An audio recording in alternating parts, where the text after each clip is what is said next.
Hi, I'm Kim Vanell in Wanganui, New Zealand. It's Friday, December 19th. Today, the suspect in the Brown University shooting is found dead. The EU sidesteps divisions over frozen Russian assets to agree a loan to Ukraine. And the Pope puts his stamp on the American church. This is Reuters World News, bringing you everything you need to know from the front lines in 10 minutes, 7 days a week.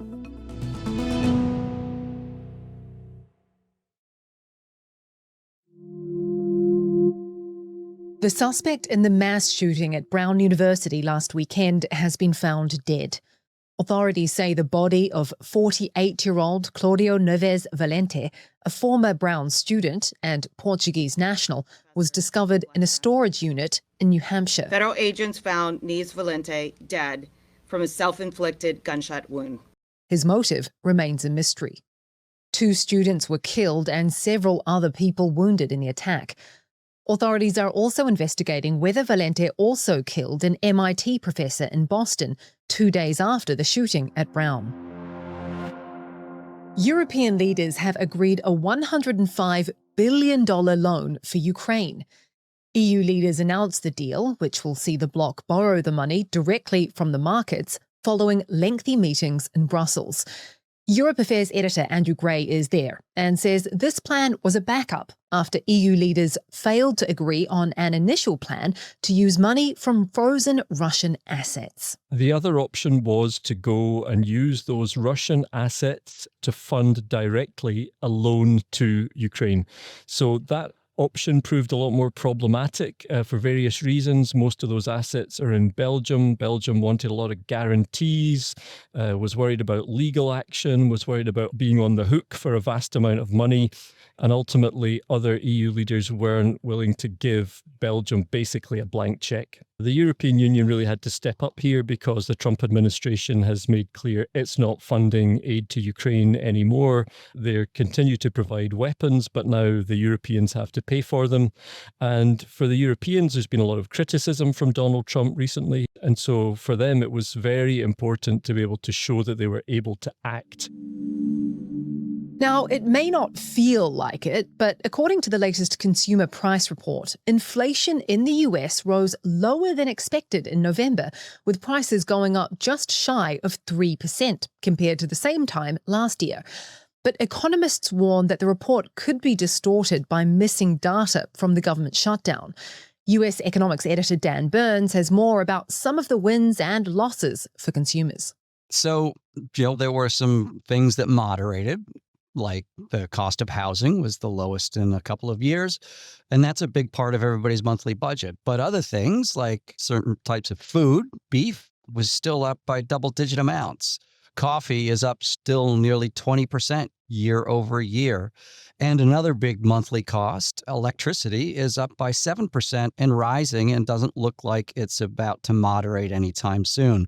So while the overall number was something that folks from Donald Trump's White House were cheering as astonishingly good, there are other points that they're likely to continue to hear from consumers and American voters about not liking. The Bank of Japan has raised its interest rates to levels unseen in 30 years and is signalling its readiness for further hikes. It's a huge step in ending decades of monetary support and near zero borrowing costs. For more, here's Reuters Morning Bid podcast host Elena Casas. Hi, Kim. Well, savers in Japan can party like it's 1999, but don't spend it all at once because this still only takes rates to 0.75 of a percentage point. That's much lower than in other developed markets. And the reaction among traders has been fairly muted.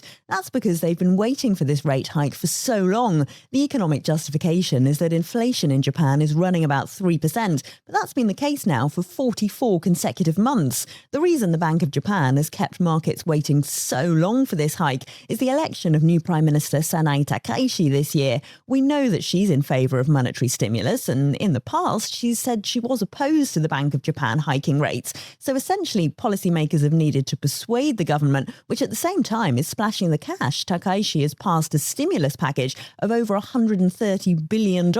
So that made policymakers a little bit nervous, and it's taken them much longer than the market was hoping to get here.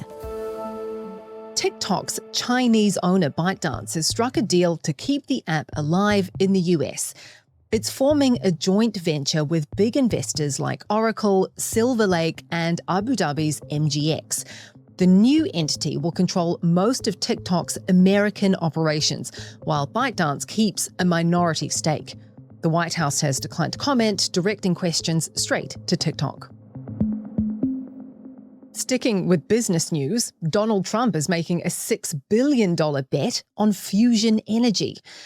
Fusion energy is the process that fires the sun and stars when atoms are forced together under extreme pressure, releasing huge amounts of energy. He's investing by merging his media company with Google-backed TAE Technologies to build what they say will be the world's first fusion power plant at a utility scale, starting in 2026. Here's company's editor, David Gaffin, to explain. It's been something that's kind of been under development for decades. The fusion reaction is kind of the thing the sun does. The sun has a tremendous amount of energy all happening at once, and the ability to reproduce that in a controlled small setting is not easy. So they are making a bet on something that is probably not going to be something that can really be commercially viable for a very long time. There have been some talks of breakthroughs here. The U.S. Energy Department recently met with some people in the industry and recently formed its first ever fusion office. So the timing of it is curious as well, in that this would be another example of where the priorities of the Trump administration are lining up with the priorities of the Trump family and his own personal fortune. Today is the day the US Justice Department is required by law to release unclassified files from its investigation of late sex offender Jeffrey Epstein. Prior to the deadline, congressional Democrats released dozens of new images from the estate on Thursday. The latest batch includes close-ups of sentences from Lolita, a book about a man's obsession with a 12-year-old girl, scribbled in black ink across female-looking body parts. Horrific new details are emerging from Sudan's war-torn Darfur region. The United Nations says more than 1,000 civilians were killed, about a third of them summarily executed, when the paramilitary Rapid Support Forces entered a refugee camp packed with people who had already fled fighting back in April. The RSF did not immediately respond to a request for comment, but has previously denied harming civilians. President Trump has signed an order to direct his Attorney General to reclassify marijuana from a Schedule 1 drug to a Schedule 3, putting it on par with common painkillers. If approved, it would mark one of the most significant federal changes to marijuana policy in decades. And finally, New York's 2.8 million Catholics are getting a new, relatively unknown bishop from the Chicago suburbs as their new cardinal, after Pope Leo announced prominent conservative Timothy Dolan is being replaced. The new cardinal is Bishop Ronald Hicks, whose background resembles the new pope's, including time as a missionary in Central America. And as our Vatican reporter Joshua McElwee explains, it's a significant shift. Dolan was known really as a very gregarious figure, very easy to speak with, but also as a leader of kind of the conservative part of the U.S. Bishops' Conference. He had given an invocation prayer at President Trump's second inauguration in January. After the assassination of the right-wing political activist Charlie Kirk, he praised Kirk as a modern-day St. Paul, which led to a lot of criticism online. At a press conference in New York, shortly after his announcement as the new Archbishop of New York, Bishop Hicks spoke first in Spanish, and he spoke about having a great heart for the Latino community. and even mentioned President Donald Trump's immigration crackdown and called for immigrants to be treated with respect and dignity.